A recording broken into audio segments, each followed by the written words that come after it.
Okay, we've got the lid back on now. I've got the battery connected. I'm just using a straightforward 12-volt battery here. It doesn't need to be this big, but just happen to have some of these around.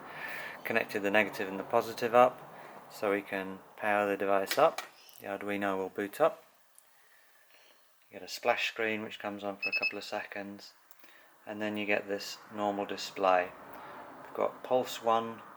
The width there you can obviously change using the multi-turn potentiometer, the dwell similarly, and finally the second pulse.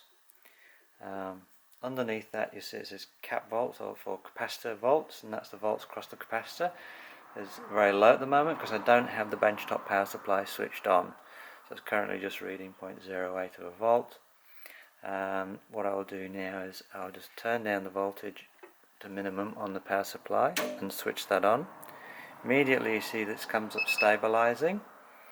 It's come up to 3 volts, which I think is the minimum for this benchtop power supply. I'll just wind the voltage up to around about 10 volts. See how quickly it comes up. Oops, a little bit overshot, so I'll go down. And you see as I go down, the volts bleed away. That's the 4 large resistors, 5-volt resistors, just bleed that power off.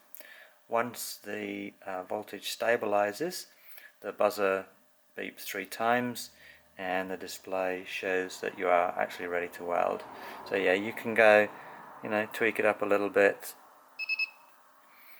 and then it stabilizes. Whilst ever it's not stabilized, you can't make a weld.